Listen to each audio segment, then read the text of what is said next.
فقرآننا ذلك القائد وتفسيره ساطع كالنجوم وفي روحنا سنة المصطفى وفقه الشريعة. اگلی بات جو ہے اس کے بعد ہے کہ من شر حاسد اذا حسد، کہ اور میں پناہ میں آتا ہوں حسد کرنے والے کی، جب حسد کرنے والے سے جب وہ حسد کرے.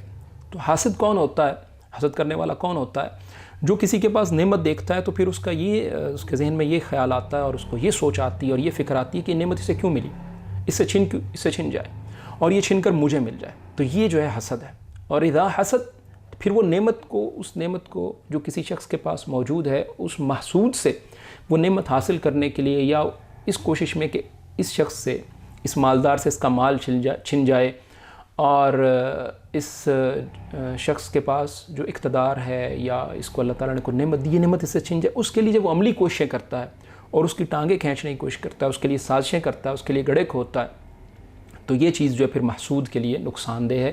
تو اسی سے پناہ حاصل ہے کہ اللہ تعالیٰ کی پناہ میں آئیے جب کوئی حسد کرنے والا حسد کرتا ہے.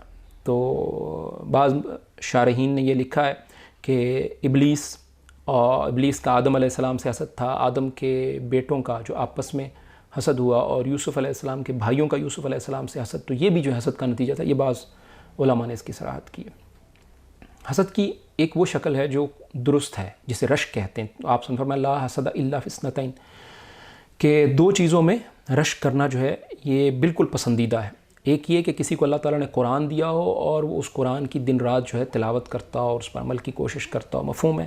اور کسی کو اللہ تعالیٰ نے مال دیا اور وہ دن رات اللہ تعالیٰ کے راستے میں اس کو خرچ کرتا ہو. تو اس کے بارے میں رشک کرنا کہ ایسا ہی قرآن سے تعلق مجھے دے دے، انت جل القرآن ربیع قلبی ونور صدری. اور اسی طرح مال کے بارے میں اس سخی، جیسے کہ اللہ تعالیٰ تو نے اس کو مال دیا اور سخاوت دی، ایسا ہی مال اور سخاوت مجھے عطا کر دے. تو یہ جو رشک ہے اس سے چھننے کی دعا نہیں، تو یہ رشک ہے. اور اس رشک میں بھی یہ دو چیزیں بہترین ہیں جس کے بارے میں رشک کرنے کا حق بنتا ہے، کہ اللہ کے راہ میں خرچ اور اللہ تعالیٰ کے کلام سے تعلق. تو اپنے لیے سوال اس میں ہوتا ہے، اور جو محسود جس کے پاس یہ نعمت موجود ہے اس چھننے کا سوال نہیں ہوتا. تو یہ رشک ہے اور یہ اس میں کوئی حرج کی بات نہیں ہے. اچھا، نظر بد جو ہے یہ بھی عموماً حاسد ہی کی طرف سے لگتی ہے، کہ حاسد جب کسی میں دیکھتا ہے کہ یہ نعمت موجود ہے تو اب وہ اس کے دل میں جو خیالات پیدا ہوتے ہیں اور دل میں جو بری سوچ پیدا ہوتی ہے وہ بعض نظر کے ذریعے سے ظاہر ہوتی ہے اور اس شخص پر اثر انداز ہو جاتی ہے. تو بہرحال نظر کا ہونا یہ بھی جو ہے احادیث سے اس کا ثبوت ہے، اور نظر بد کے اثرات بھی جو ہیں یہ بھی موجود ہیں، اور اس کے لیے بھی اذکار جو ہیں وہ کرنے چاہیے. اعوذ بکلمۃ اللہ التامہ من کل شیطان وہامہ ومن کل عین لامہ. تو حسد کا علاج کیا ہے؟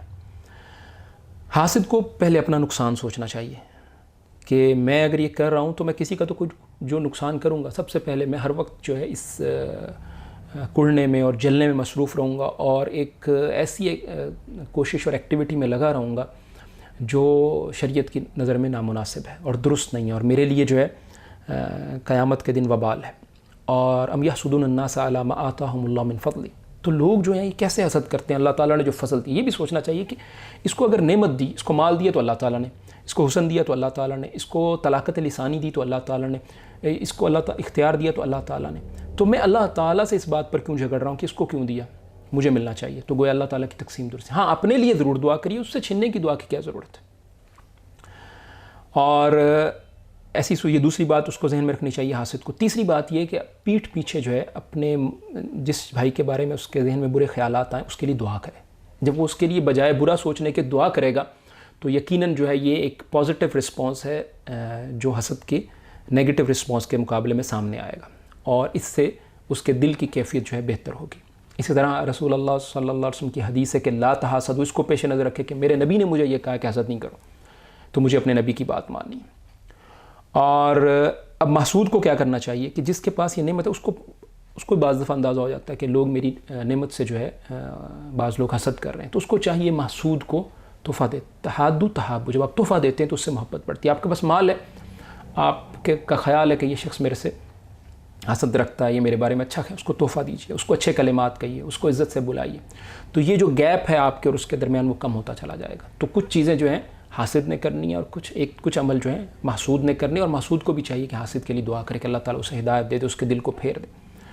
اور آخری جو بات ہے وہ یہ ہے کہ ابن مسعود کے بارے میں رضی اللہ عنہ کے بارے میں آتا ہے کہ وہ ان 2 صورتوں کو معوذتین کو صورتیں نہیں بلکہ دعا جو ہے سمجھتے تھے، لیکن یہ جو ہے دیگر صحابہ سے اس بات کی صراحت جو ہے موجود ہے کہ یہ جو ہے دونوں صورتیں ہیں، اور صحابہ نے اللہ کے رسول صلی اللہ علیہ وسلم سے دعا دریافت کیا تو آپ نے بتایا صحابہ کو، اور صحابہ نے پھر اسی طرح اس کو قل اعوذ برب الفلق کو صرف دعا نہیں سمجھا بلکہ اس کو قرآن کی صورتیں ہی سمجھا، اور جمع قرآن میں بھی جو ہے اس کو شامل کیا زید ابن ثابت نے۔